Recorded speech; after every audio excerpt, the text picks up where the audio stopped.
Hello and welcome. My name is Rachel and I am a shamanic energy worker and transformational intuitive coach. And I would like to welcome you to this video, whether you're watching live or on replay. So this video is all around releasing anger and forgiving. And I'm going to set this as April's theme this month.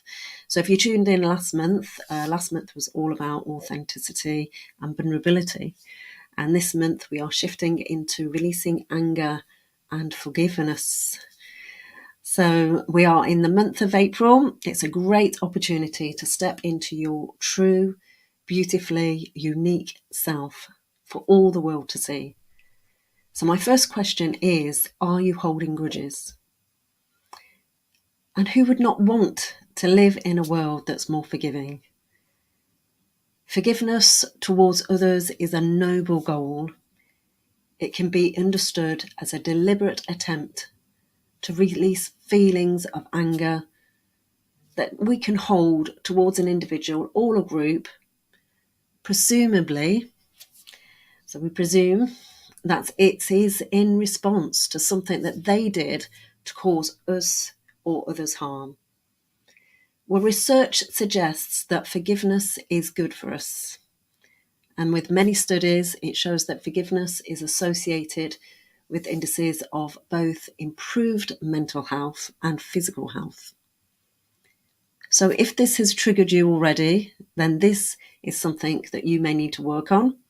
So I encourage you to work towards releasing anger and forgiving, which will in turn heal your mind, your body, and soul. And the rationale is that holding on to anger can be as toxic for us as it is to the target of who our animosity is projected towards. Plus, if we forgive others, we may contribute to creating a vicious cycle in our social world in which forgiveness is more the norm, perhaps resulting in other people giving us more leeway when we make mistakes, because we all make mistakes, don't we? You know, we're all human.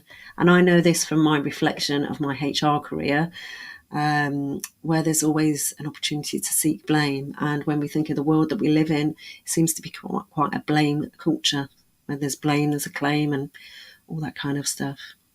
Well, I myself have learnt the power of forgiveness, and in return, I truly do feel peace, calm, and powerful. You see, when you hold grudges, you are giving away your happiness.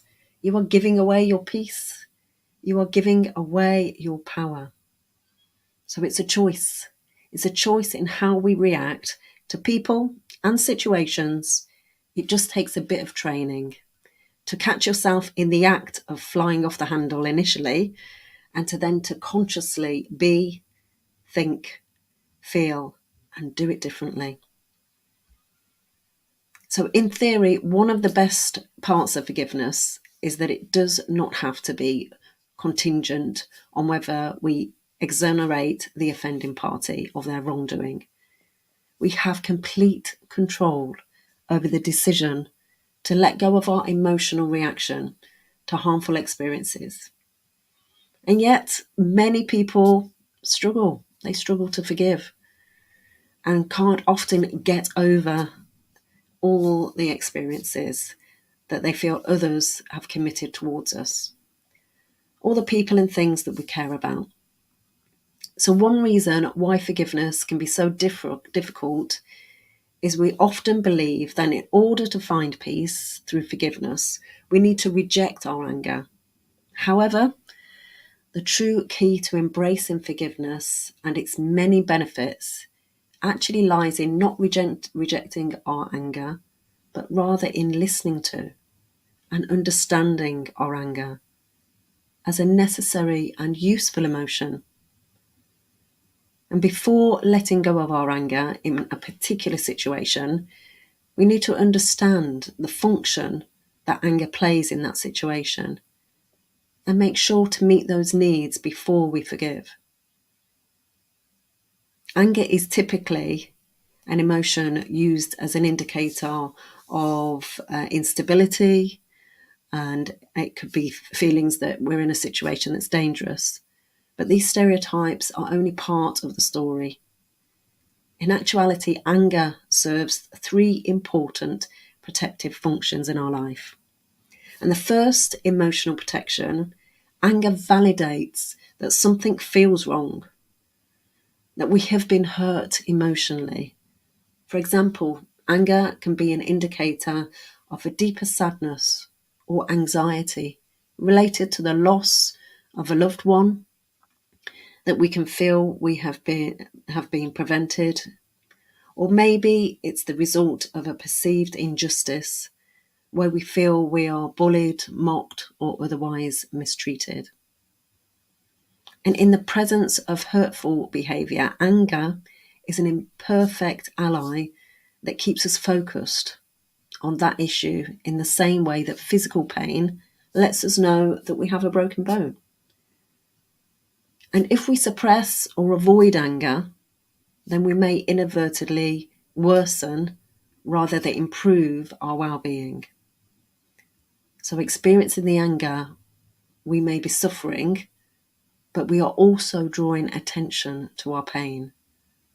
And while this anger remains, we remain motivated to pay attention to and to treat our suffering. And the second function of anger is that it can be physically protective. Anger is often frightening to others, which can serve to discourage people from causing us harm in the moment or in the future. And anger can motivate us to take action in some way. For example, anger may motivate us to scream back at someone who is being verbally abusive, or in more extreme cases, defend ourselves physically from someone who is assaulting us. And then the third function of anger is that it can be existentially protective. Judging forgiveness or anger in a vacuum does not allow for the possibility that anger may have different values in different people's lives. Anger can preserve one's authenticity and or identity and serve as a foundation for someone's purpose in life. For example, if an individual may not be angry at a specific individual, but could be angry at society for institutional disparities, that may perpetuate poverty.